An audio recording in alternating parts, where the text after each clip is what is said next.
Un secret pour la richesse.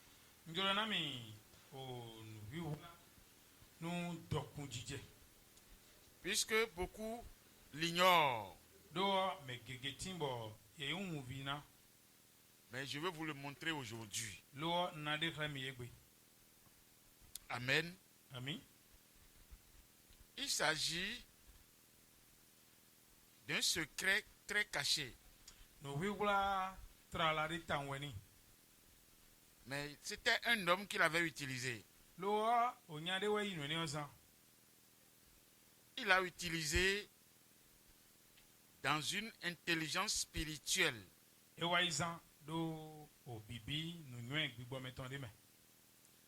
Quand tout le monde ne savait pas comment faire,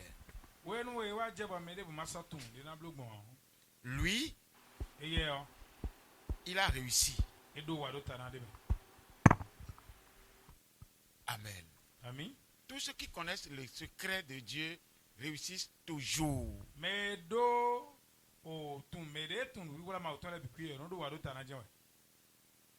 Ils n'échouent jamais. Je veux que tu réussisses aussi. Je ne sais pas si tu vas comprendre. Amen. Amen.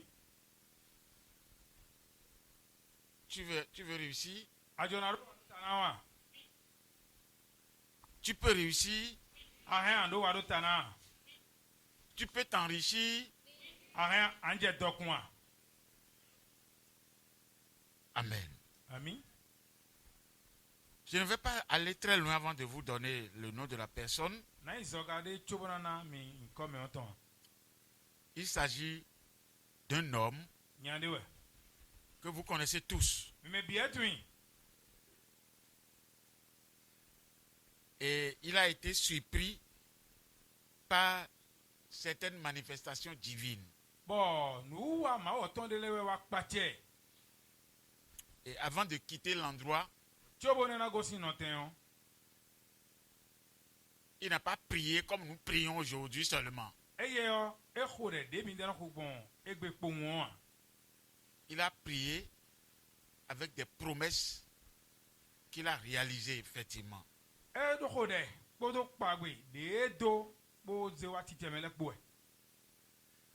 Non seulement il a prié, mais il a renouvelé l'autel de la bénédiction de sa vie. Tout le monde peut réussir. Tout le monde doit réussir. Tout le monde doit grandir. Si nous comprenons ces choses. Amen. Amen. Il s'agit de Genèse 28, de versets 10 à 22. Lisez-moi rapidement. Genèse 28, verset 10. Jacob partit de Beer-Sheba et s'en alla à Charan. Où est Charan? Qu'est-ce que veut dire Charan? Charan, c'est le pays d'Abraham. La ville d'Abraham. Là où Abraham a quitté. C'est là où étaient les oncles de Jacob. Puisque sa mère Rebecca est de la même famille qu'Abraham.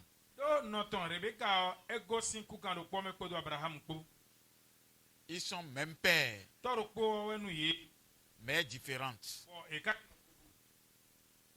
Puisque en ce temps-là, ce n'était pas interdit de marier sa sœur.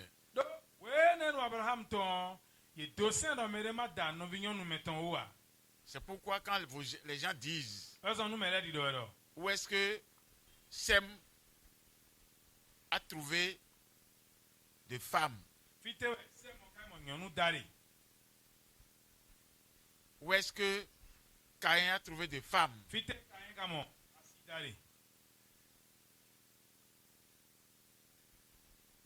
simplement les premiers enfants de leur père, de leur mère. Parce qu'il n'était pas interdit en ce temps-là. Jusqu'à Abraham. Vous voyez la génération d'Abraham. On va faire ce calcul, vous allez voir. Donc, ceux qui disent que Caïn s'est marié au monde, aux gens du monde, racontent n'importe quoi. Amen. C'est parce qu'ils n'ont plus de foi qu'ils racontent ces bêtises. Continuez à partir du verset 10. Genèse 28, verset 10. Jacob partit de Beer-Sheba et s'en alla à Charan. Il arriva dans un lieu où il passa la nuit, car le soleil était couché. Il y prit une pierre dont il fit son chevet et il se coucha dans ce lieu-là. Il eut un songe et voici, une échelle était appuyée sur la terre et son sommet touchait au ciel. Et voici, les anges de Dieu montaient et descendaient par cette échelle. Et voici, l'Éternel se tenait au-dessus d'elle. Et il dit, je suis l'Éternel, le Dieu d'Abraham, ton père, et le Dieu d'Isaac. La terre sur laquelle tu es couché, je la donnerai à toi et à ta postérité. Ta postérité sera comme la poussière de la terre.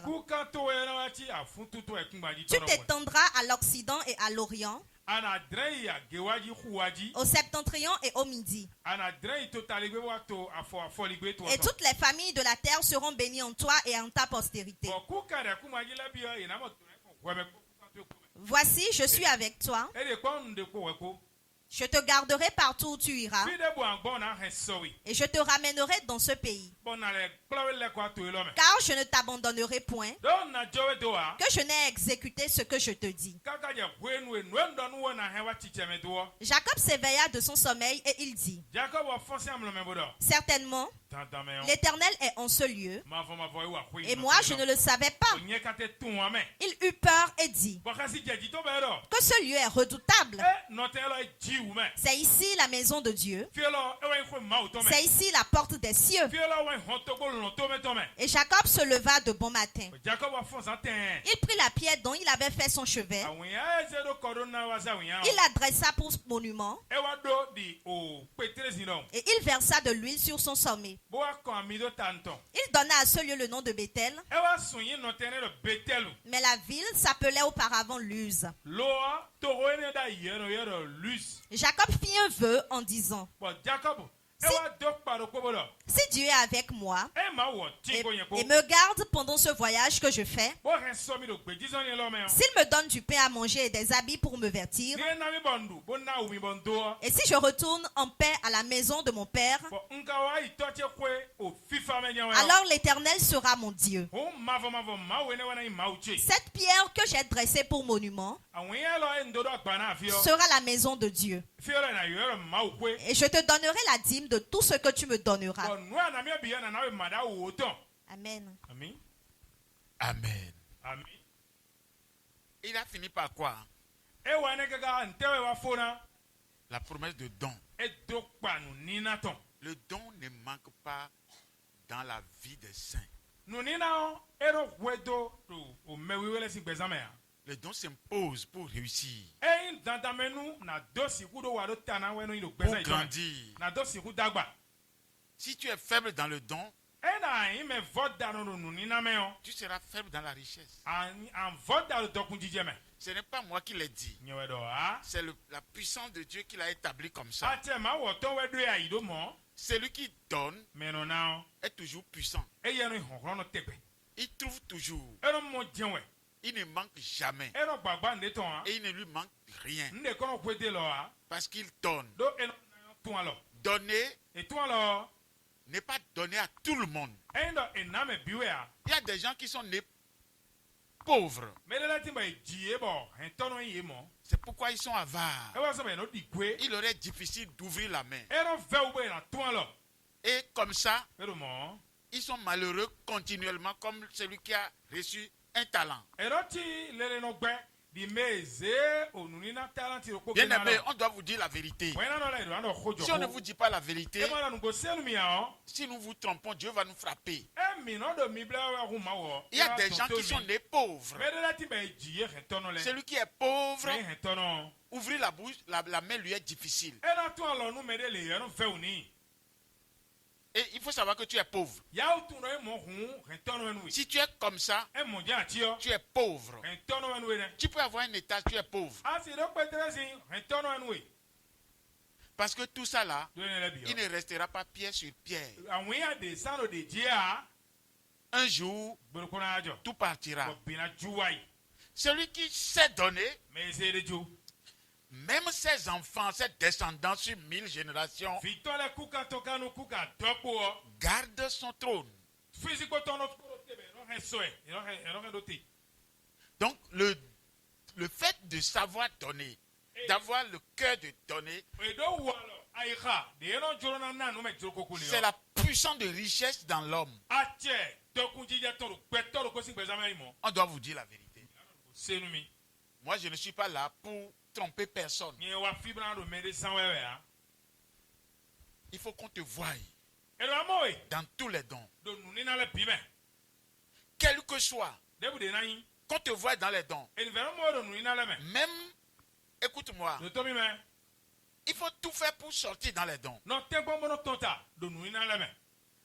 Tu vas voir que Dieu va te grandir doucement. Doucement. Doucement. Mais si tu économises,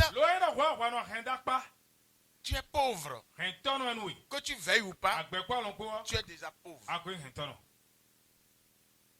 Puisque tout le monde veut être riche, je suis en train de vous le dire pour que vous sachiez que celui qui veut grandir doit être celui qui donne beaucoup.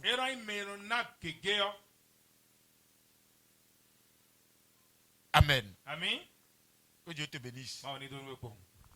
J'ai commencé par retirer ça. Amen. Oui, je donne aussi. Celui qui arrose sera arrosé. Donc je commence par être arrosé. Amen. Bien aimé, on ne doit pas vous tromper. C'est la vérité, je vous dis. Mon cœur doit être libéré. Je ne dois pas garder quelque chose parce que quand je le dis, les gens vont dire si. Il faut dire si, il faut dire ça. Ça fait vos problèmes. Moi, je suis dégagé.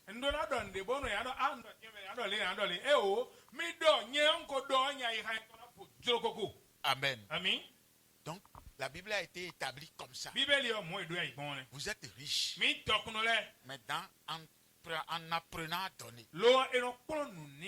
Ce n'est pas un niveau, on n'a pas un niveau de donation. La donation se fait selon votre capacité. Mais vous devez être fier que vous donnez. Selon votre possibilité. On n'a pas dit d'aller voler et donner. On n'a pas dit d'aller passer de l'argent pour donner. Ça là, nous on est contre ça. Mais vous devez apprendre à donner. Dans votre vie. Dans tout ce que vous faites.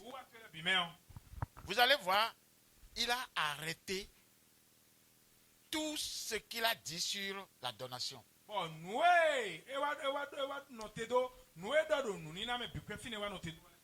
Donc, si tu me bénis, je te donnerai toute la dîme. Amen. Aujourd'hui, nous connaissons tous les dons qui existent. Nous savons que nos prémices font partie aussi des dons. Nous connaissons les libéralités. Nous connaissons les actions de grâce. Et ça, d'ailleurs, tous les jours, nous devons le faire. Ça là, obligatoirement. Amen. Pour renouveler notre alliance avec Dieu. Beaucoup de gens vont vous tromper. Ils vont dire Jésus est mort. On n'a plus besoin de ça. Mais écoutez, si vous faites le bien, vous êtes heureux, non? On est heureux. Si vous tendez la main, vous êtes bien dans votre cœur. Et qui a donné et est chagriné après ça? Levez le doigt, je vais voir. Donc il n'y en a pas. Donc ça veut dire que la donation, puisque tout est dans la donation. Il y a le don volontaire. Le don volontaire, c'est différent de la libéralité.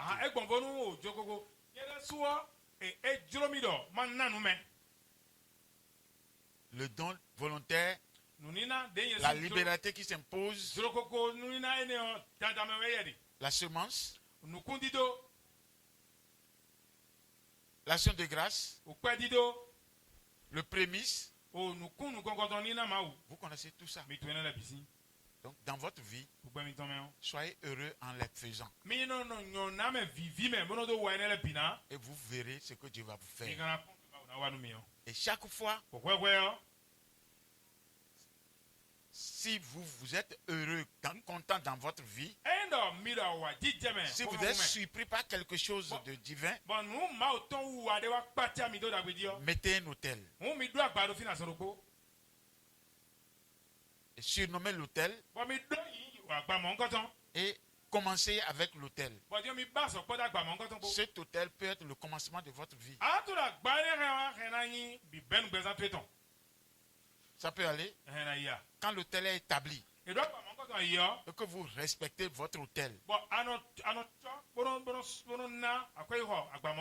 avec les dons que vous devez y mettre à chaque fois, cet autel sera fort pour vous. C'est quand vous savez adorer sur l'autel, donner sur l'autel, que l'autel devient puissant. Tout un autel sur lequel on ne fait que prier seulement devient pauvre. Quand vous priez sur l'autel, il faut apprendre à donner sur l'autel. C'est pourquoi je vous ai demandé de commencer ça dans votre maison. De le mettre de le mettre à côté à chaque fois. Ça peut vous aider à agrandir vos dons dans les sabbats et dans les grands moments.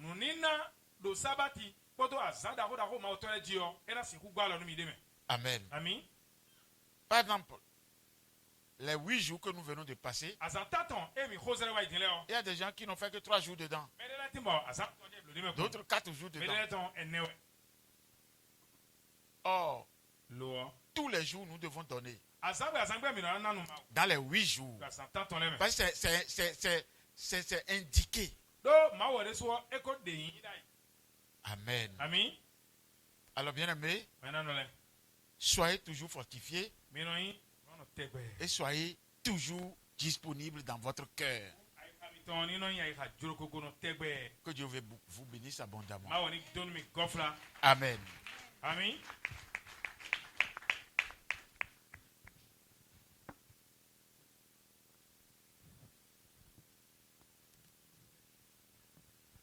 Nous allons nous tenir debout pour ovationner l'Éternel au nom de Jésus.